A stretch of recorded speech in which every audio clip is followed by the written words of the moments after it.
আসসালামু আলাইকুম। আমি মোহাম্মদ শাহরিয়ার। আমি আজকে আপনাদের দেখাবো VS কোড এডিটরে কিভাবে লাইভ সার্ভার ওপেন করতে হয়। অর্থাৎ আমরা এই যে এইখানে যে ফাইলটি আছে এটা সেভ করে বারবার রিফ্রেশ দেওয়া যেন না লাগে এইজন্য আরকি আমরা এটা করতে পারি। যেমন এটা আমরা যখন ওপ উম ওপেন ইন ক্রোম করব, ওপেন উইথ তখন এরকম আসবে। আমরা যদি এখানে কোনো চেঞ্জ করি,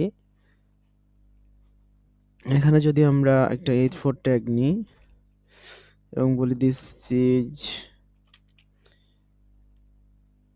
H4 ট্যাগ। আচ্ছা, এবার আমরা যদি ব্রাউজারে আসি, দেখেন আমাদের কাছে কিন্তু ওই H4 এর যে ট্যাগে আমরা যেটা নিলাম ওইটা কিন্তু আসে নাই। আমরা যখন রিফ্রেশ দেব তখন দেখেন এটা এসেছে। তো আমাদের যেন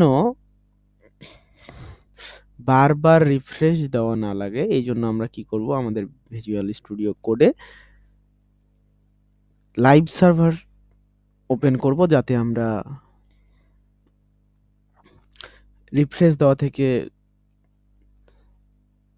মুক্তি পাই এবং আমরা আরো প্রোডাক্টিভ হতে পারি। আমাদের কাজকে সহজ করার জন্যই মূলত VS কোডের এক্সটেনশন রয়েছে।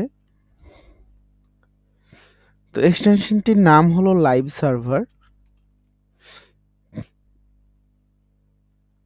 এই যে এই প্রথমে যে সার্ভারটি আপনি দেখতে পাচ্ছেন এক্সটেনশনটি এটি। এটা আমার ইনস্টল করা আছে। জাস্ট আপনারা সিম্পলি এখানে ক্লিক করে ইনস্টল করে নেবেন। ইনস্টল হয়ে গেলে আপনারা এইখানে আসবেন। HTML ফাইল যেটা আছে index.html এইখানে রাইট ক্লিক করে ওপেন উইথ লাইভ সার্ভার এইখানে ক্লিক করবেন। ক্লিক করলে অটোমেটিক্যালি আপনাকে ব্রাউজারে ওপেন করতে দিবে। এখন আমি যদি কোনো চেঞ্জেস করি HTML ফাইলে, দেখুন এখানে আমি ধরে নিলাম প্যারাগ্রাফ। ধরেন এখানে আমি লিখলাম দিস ইজ এ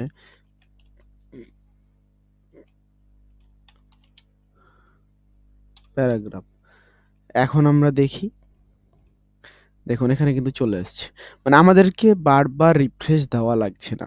তো এই জিনিসটা মানে আমাদের জন্য খুবই সহজ করে, কারণ আমরা এইখানে কোড এডিটরে চেঞ্জেস করলেই সাথে, সাথে সেইটা লাইভ সার্ভারের মাধ্যমে আমাদের সেই চেঞ্জেসটা দেখায়।